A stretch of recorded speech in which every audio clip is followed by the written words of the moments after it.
ஒரு சிறிய கிராமத்தில் காலாசுரன் என்ற ஒரு பயங்கரமான அசுரன் இருந்தான். இந்த அசுரன் மிகச் சக்தி வாய்ந்த மாயாஜாலங்களை பயன்படுத்தி கிராமத்தில் புயலையும் வறட்சியும் உண்டாக்கி மக்களை அச்சுறுத்தி வந்தான். கிராமத்தவர்கள் விநாயகருக்கு பிரார்த்தனை செய்து உதவி கேட்டார்கள்.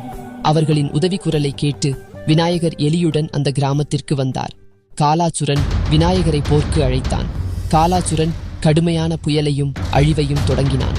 ஆனால் விநாயகர் சாந்தமாக இருந்தார். விநாயகர் தனது அறிவுடன் அசுரனின் பலத்தை கண்டறிந்தார். அவனின் பலவீனம் அகங்காரம் மற்றும் பேராசை என்று அவருக்கு தெரிய வந்தது. விநாயகர் அவனுக்கு ஒரு வெள்ளிப்பழம் தருகிறேன் என்று கூறி அது அசாதாரண சக்தி அளிக்கக்கூடியது என கூறினார். அது மந்திரப்பழம் என்று உணராத காலாசுரன் தனது பேராசையினால் அதை உடனே வாங்கி உண்டான்.